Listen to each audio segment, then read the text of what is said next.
Assalamualaikum anak-anak semuanya, ketemu lagi dengan channel Giol Gama Eksakta Online. Untuk kali ini kita akan lanjutkan sesi yang terakhir ya, untuk pembahasan materi PPAD, pemantapan persiapan asesmen daerah untuk SMP atau MTS Kabupaten Sleman. Diujikan ya untuk tahun pelajaran tahun 2022-2023 untuk mata pelajaran matematika. Soal ini di-tryoutkan pada tanggal 29 November tahun 2022. Sesi yang keempat ini atau yang terakhir kita akan bahas soal nomor 31 sampai dengan nomor 40. Mari kita bahas mulai nomor 31 berikut ini. Oke, nomor 31. Gambar berikut menunjukkan suatu wadah berbentuk tabung yang berisi bubur kacang hijau. Bubur tersebut dituangkan ke dalam mangkok-mangkok kecil berbentuk setengah bola. Ini ya tabungnya, wadah bubur kacang hijau. Inilah mangkoknya, sudah jelas ya, ukurannya sudah komplit semuanya. Jika dalam wadah hanya berisi 3/4 bagian saja, dan dalam setiap mangkok juga hanya berisi 3/4 bagian, banyak mangkok yang dapat diisi adalah. Nah, kalau kita mencari banyak mangkok tentunya mudah sekali ya, hanya volume tabung dibagi volume mangkok itu ya. Jadi kalau kita mencari banyaknya mangkok ya, banyak mangkok itu cuman volume tabung ya, volume tabung dalam arti isinya ini ya, dibagi dengan volume isi dalam setengah bola. Setengah bola, setengahnya bola itu dalam bentuknya mangkok ya. Nah, karena tabung itu hanya berisi 3/4 bagian saja, ya kita tulis saja volume isian berarti 3/4. Dari volume tabung rumusnya adalah Pi kalikan R kuadrat T ya, tinggi. Kemudian volume setengah bola itu juga isinya hanya 3/4 saja, maka 3/4 dikalikan, nah ini setengah bola, berarti setengah dari volume bola. Volume bola adalah 4/3 Pi kali R pangkat 3. Nah ini Anda perhatikan atas bawah ada 4/3, corek saja. Atas bawah ada Pi, corek lagi kita. Nah, kemudian kita sederhanakan ya, kita masukkan jari-jari yang besar berapa nih. Kalau diameternya yang besar itu adalah 40, maka tentunya jari-jarinya yang besar ini sama dengan 20. Kalau diameter yang mangkok ini 20, maka jari-jarinya mangkok atau R kecilnya ini adalah sama dengan 10. Gitu. Nah, kalau kita masukkan ke situ, maka R kuadrat, R besarnya adalah 20 kuadrat. Ya, 20 kuadrat. Kemudian tingginya lah nih, tinggi tabungnya ini adalah 70 ya. 70 dibagi dengan setengah dengan 4 corak ya, tinggal 2, maka 2/3 kalikan R pangkat 3. R-nya ini adalah 10. 10 pangkatnya 3 ya, 10 pangkatnya 3. Nah, supaya mudah ini ditata aja. Ini sama dengan 20 kali 20 dikalikan 70 gitu ya. Dibagi dengan ya nih, 10 dikalikan 10 kalikan 10. Nah, ini dibagi 2/3 kan sama aja dengan dikalikan 3/2 ya. Nah, nolnya hilang 3, 1, 2, 3 hilang semuanya. 2 oleng ya, soalnya tinggal 2 kali 7, 14 ya, dikalikan dengan 3. 14 kalikan 3 sama dengan 42. Lengkapnya 42 mangkok. Nah, kalau dalam soal ini jawabannya adalah yang D. Oke. Nah, oke lanjut nomor 32. Perhatikan gambar berikut ini.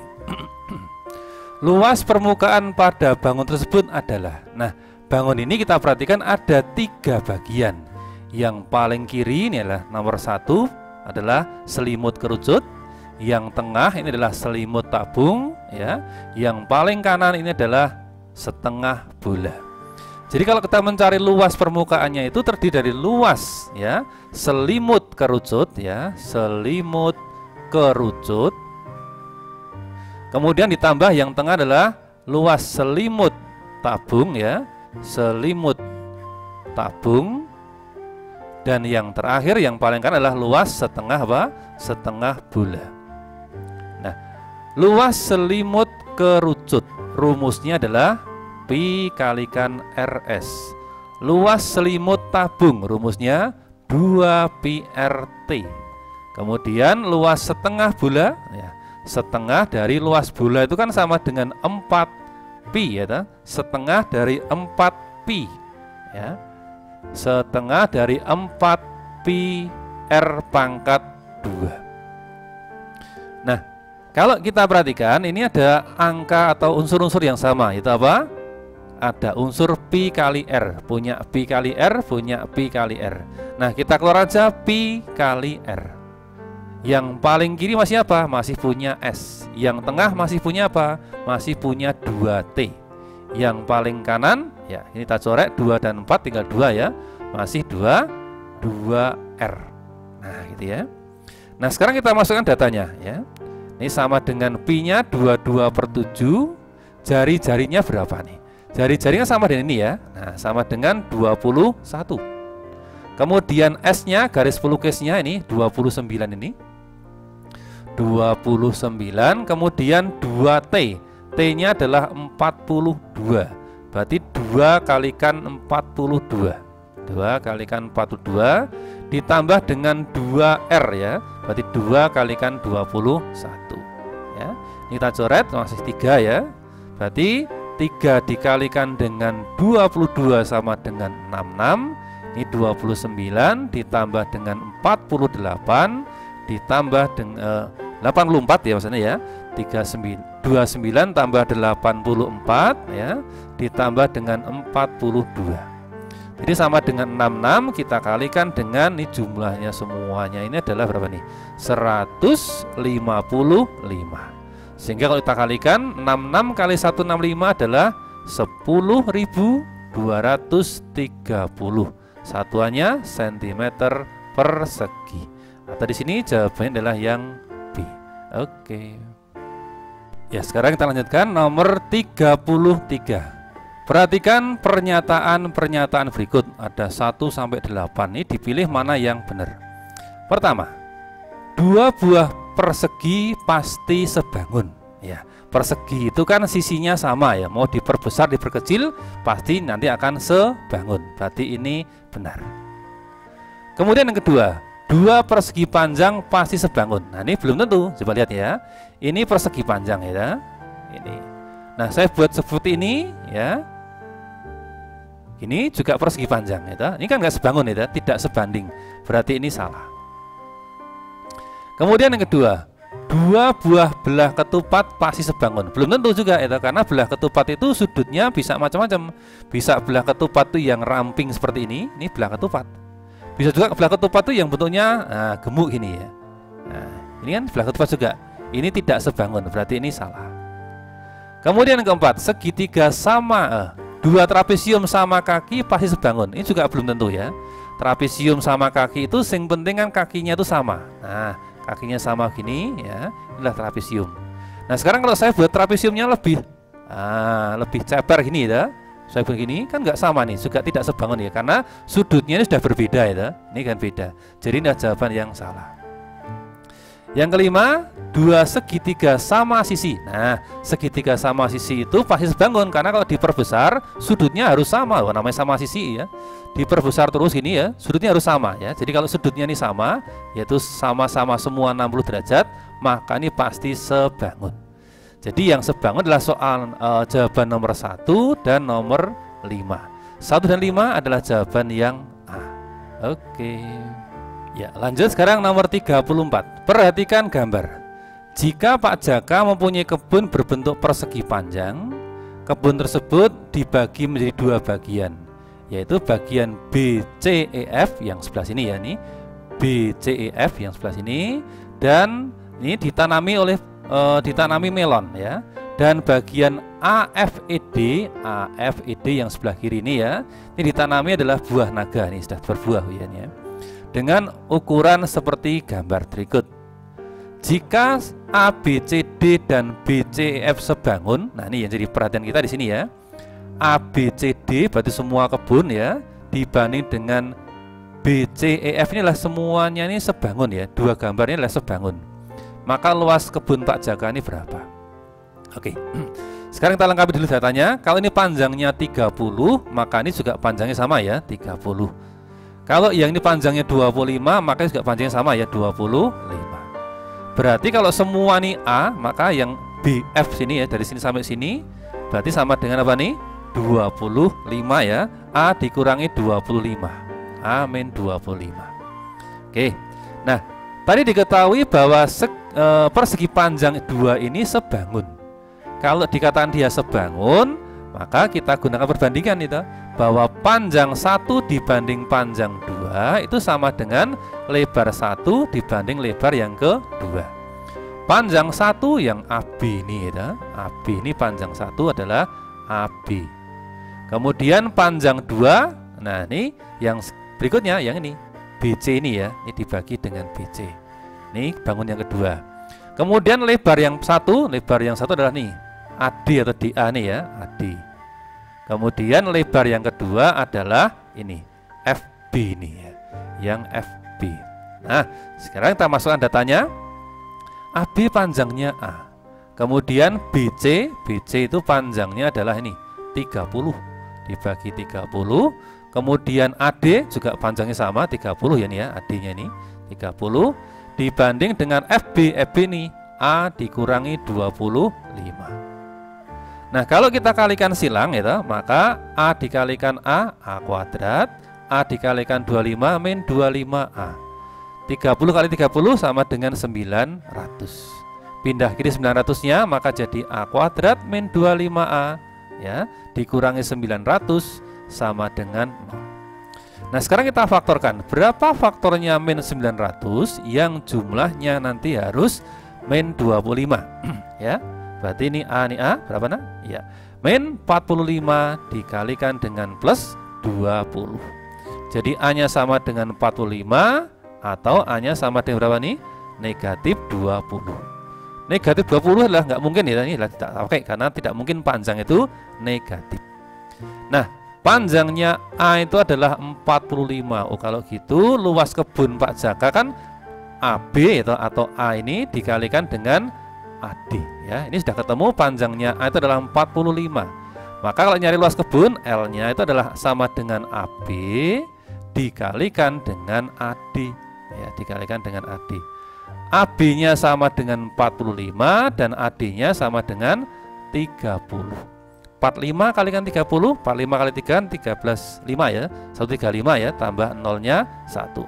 1350 atau jawabannya yang C. Oke, sekarang nomor 35. Perhatikan gambar ya, gambarnya jelas ini, ukurannya juga oke, sudah jelas ya. Diketahui trapesium ABCD dan CDEF ini sebangun. Pertanyaan panjangnya DE ini berapa? Ini supaya jelas pembahasannya, maka gambar ini tak pecah ya, tak pilah jadi dua. Kita buat kecil aja ya, yang penting sudah paham ya, segini, yang seperti ini. Nah, ini yang atas ya. Kemudian yang bawah ini saya pisahkan supaya jelas ukurannya. Kayak gini ya. Terus ini gini. Nah. Oke. Ya, ini namanya adalah A, B, C, D. Kemudian ini juga CD sama ya, hanya saya pisah ya. Ini adalah E, di sini F. Ini panjangnya 27. Ini panjangnya 10, ini panjangnya 12 ya. Nah, kalau diketahui dua gambar ini sebangun, maka kita bisa dapat perbandingan bahwa EF ini ya, EF dibanding dengan DC yang bawah nih ya, dibanding dengan DC itu sama dengan DC yang punya yang atas ya, punya gambar yang atas DC dibagi dengan ya ini AB dibanding dengan AB gitu ya.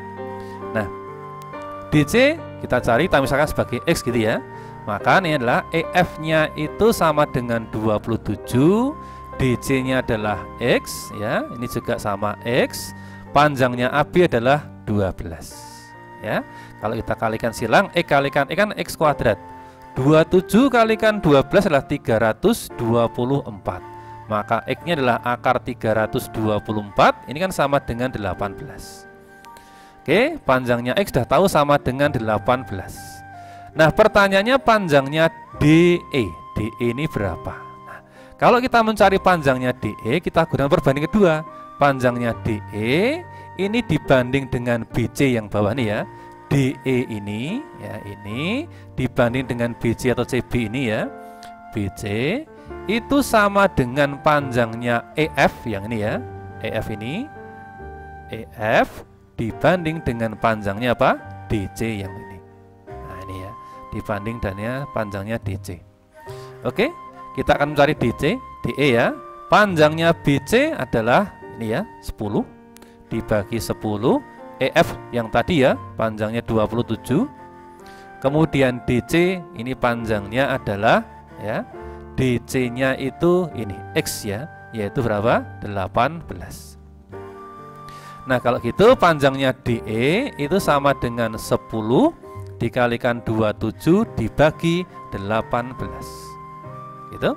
Nah kalau kita sederhanakan, dibagi 9 masih 2, bagi 9 masih 3, bagi 2 1, bagi 2 5. 5 kalikan 3 sama dengan 15, lengkapnya 15 cm.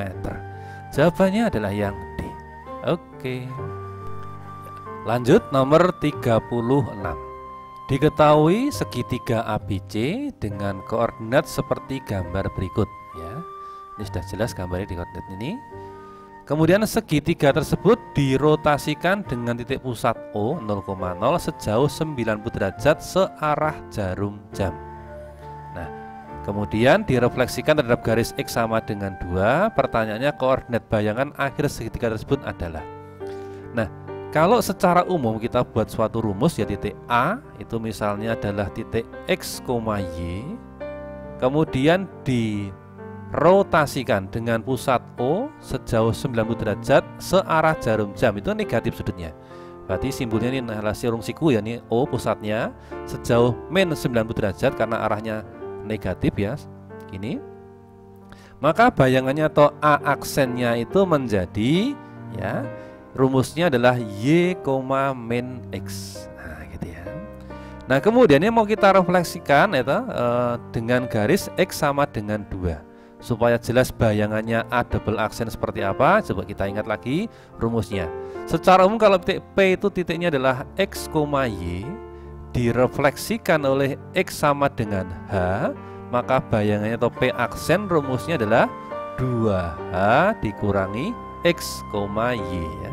Jadi kalau depannya X ini juga X, depan belakang Y ini juga Y. Hanya adalah ini ya. Oke. Nah sekarang kalau titik A itu dalam ini adalah A aksen, itu sudah diubah menjadi apa? Y, min X. Nah, maka kalau direfleksikan X sama dengan 2, maka bayangannya atau A double aksennya itu kan adalah 2H, hanya kan 2 nih ya. Berarti 2 kalikan 2 dikurangi X. Ingat X itu yang ada di depan ya. Ini yang di depan adalah Y, maka dikurangi dengan Y. Koma yang belakang adalah apa nih? Y. Berarti koma negatif X ya, koma negatif X. Nah ini kalau kita sederhanakan, maka bayangannya itu adalah 2 kali 2 4 dikurangi dengan Y, min X. Ini sudah jadi rumus ini ya. Nah dengan demikian kita tinggal pakai aja untuk dalam gambar segitiga nih. Titik A di sini itu titik koordinatnya adalah di X-nya min 3, Y-nya adalah min 1. Maka min 3, min 1. Ya, titik A-nya itu adalah min 3, min 1.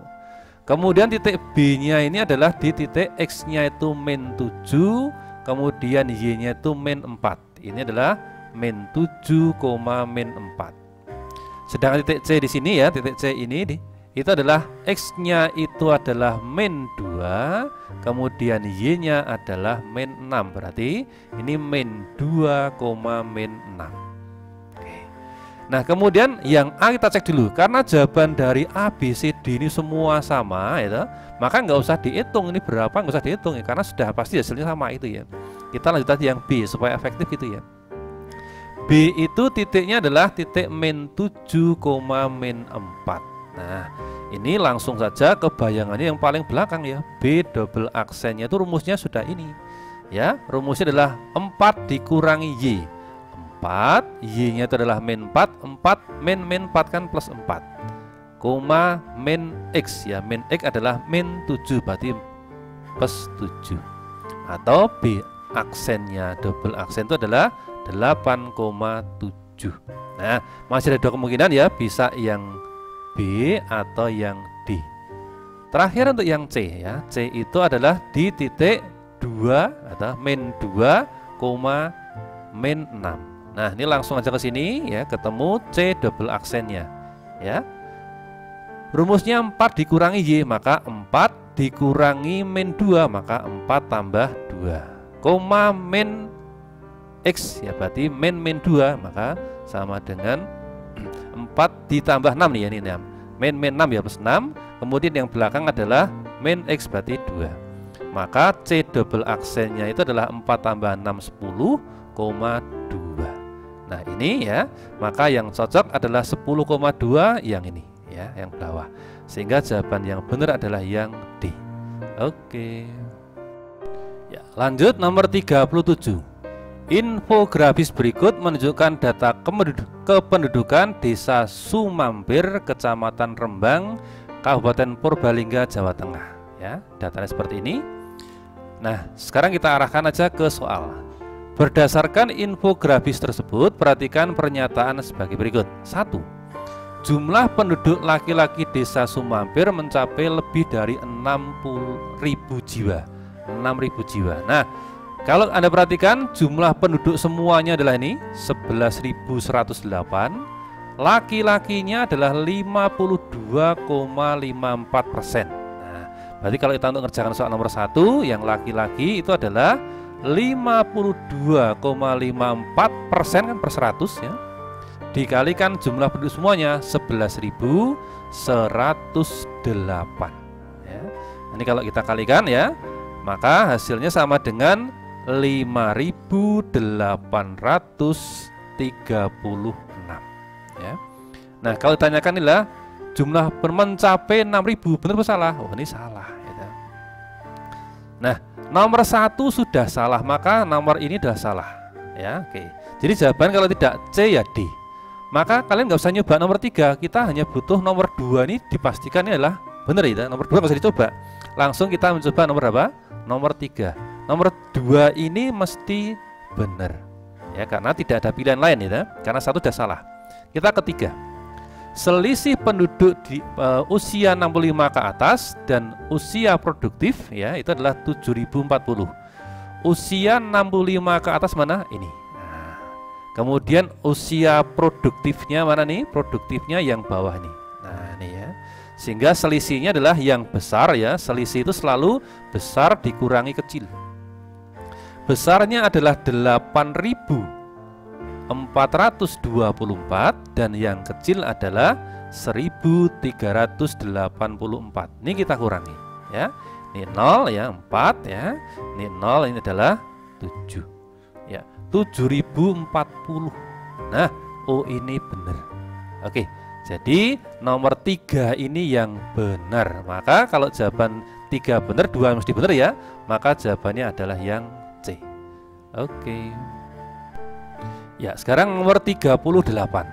Sebuah yayasan membuka open donasi untuk memberi bantuan kepada anak yatim berprestasi usia SD dan SMP. Ya, ini informasinya.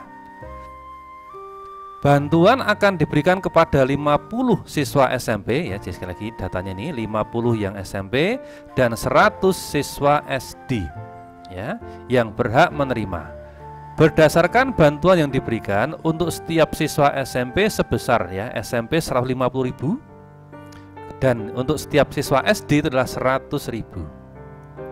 Tahap pertama, dana yang baru terkumpul sebesar 11.250.000 yang didistribusikan untuk setengah, ini datanya ya, setengah siswa SMP ya yang direncanakan dan beberapa siswa SD. Pertanyaannya, banyak siswa SD yang menerima bantuan ini berapa?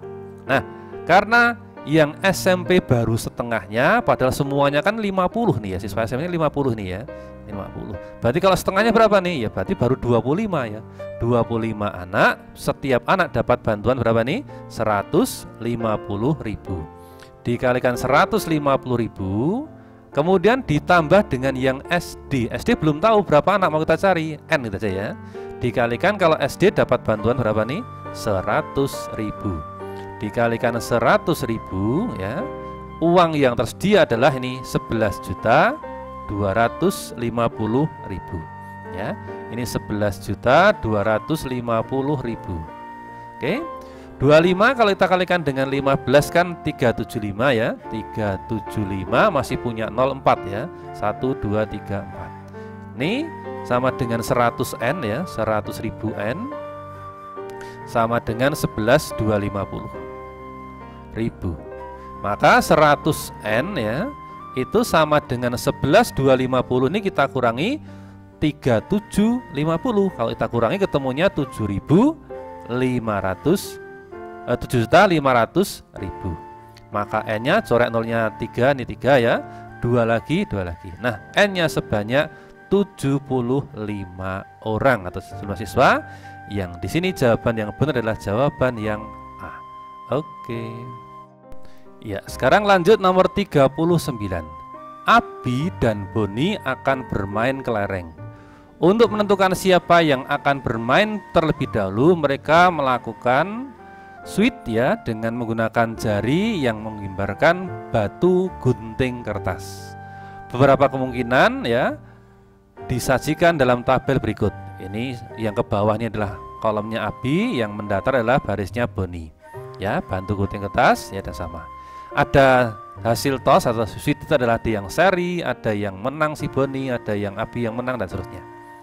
Pertanyaannya, berdasarkan ilustrasi tersebut, peluang Abi kalah. Kalau Abi ini kalah, maka Boni menang ya. Boni itu menang. Kita cari Boni menang ini berapa kali. Lihat, Boni menang adalah ini 1. Kemudian ini lagi 2. Dan berapa lagi? Di pojok ini ada 3. Boni menang 3 kali. Nah, kemudian ini terjadi berapa macam ini? Ada 9 kali, ada 9 kali. Jadi peluangnya itu sama dengan Boni itu 3 ya. Kemudian semestanya itu adalah 9 itu, NS-nya itu. Ruang sampelnya itu ya, ini sama dengan ini. N Boni sama dengan 3, NS-nya ruang sampelnya adalah 9. Maka peluangnya Boni menang itu adalah ya 3/9 atau sama dengan 1/3. Jawabannya adalah yang B. Oke, sekarang yang terakhir nomor 40 ya. Nomor 40 tentang dadu ya. 2 dadu di lambung bersama. Peluang muncul kedua mata dadu berjumlah bilangan prima. Nah, sekali lagi ini jumlahnya bilangan prima. Kalau 2 dadu adalah ruang sampelnya atau NS-nya kan sama dengan 36. Nah, sekarang akan kita cari yang prima ya. Misalnya A itu muncul prima ya, jumlah prima ya. Jumlahnya itu prima. Jumlahnya bilangan prima. Berapa saja bilangan prima itu ya. Kalau 1 pasangannya kan 1, karena 1 tambah 1 kan 2 ya. Kemudian satu lagi 1 pasangannya 2, kan jumlahnya 3. Prima 3 ya. Kemudian 1 pasangannya 4, 1 tambah 4 kan 5 ya. Kemudian 1 6 kan jumlahnya 7. Terus yang 2, kalau tulis di bawahnya ya biar kelihatan jelas ya. 2 itu pasangannya 1, karena 2 tambah 1 kan 3. Terima ya. Kemudian 2,35 itu prima ya. Terus berikutnya 2,5, ini jumlahnya 7, prima. Kemudian yang 3, 3,2 ya. Terus 3, berapa? 4 kan 7, prima ya. Kemudian berikutnya yang 4, 4,1 kan jumlah 5. Terus 4,3 ya. Lagi yang bawah lagi 5, 5, berapa? 5,2 kan jumlahnya 7. Terus 5,6 ya. Terus yang paling bawah yang 6 ya, 6,1. 6 tambah 1 kan 7 ya. Terus yang terakhir adalah 6,5. Inilah jumlah prima itu ada ini. Ada berapa nih? 1, 2, 3, 4, 5, 6, 7, 8, 9, 10, 11, 12, 13, 14, 15. Nah, ini kita peroleh bahwa NA-nya itu sama dengan 15. Nah, maka peluangnya jumlah prima atau peluangnya A kan rumusnya NA dibagi dengan NS. NA-nya itu sama dengan 15 dan NS-nya 36. 15/36, maka jawabannya adalah yang A. Oke, nah inilah semuanya sudah lengkap ya, 4 sesi, 40 soal sudah kita bahas semuanya ya. Inilah sekali lagi model-model soal SPD kayak gini ya, cara bahasnya sudah saya ajari lengkap ya, dari nomor pertama sampai nomor terakhir. Sekali lagi anak-anak semuanya, Anda sekali lagi butuh materi soal-soal contoh seperti ini ya, yang sudah mirip-mirip dengan ASPD sebenarnya. Dan supaya mirip banget itu Anda harus tahu besok ASPD itu yang buat itu siapa dan tim dari mana. Yang buat soal besok yang sebenarnya itu adalah tim dari provinsi ya, dari provinsi. Nah, saat ini tim dari provinsi sudah menyiapkan latihan soalnya ya, dalam bentuk buku ya, sudah kita siapkan bukunya. Kalau Anda pengen nyari, judul bukunya adalah Siap Menghadapi ASPD ya. Sekali lagi judulnya Siap Menghadapi ASPD ya. Kalau Anda menginginkan silakan simak link di bawah ini ya, sudah lengkap informasinya, harganya berapa, belinya di mana, sudah ada di situ ya. Silakan Anda cari ya, mumpung masih ada ya. Ya, bagi kalian yang belum punya itu silakan segera cari, karena ini penting banget ya, sesuai dengan kisi-kisi dari provinsi. Oke anak semuanya, untuk pembahasan dari ASPD, PPA ASPD dari Sleman sudah cukup, 40 soal semua sudah selesai. Insya Allah ketemu lagi kalau ada nanti di PPAD Sleman tahap berikutnya. Untuk kalian cukup, saya akhiri. Assalamualaikum warahmatullahi wabarakatuh.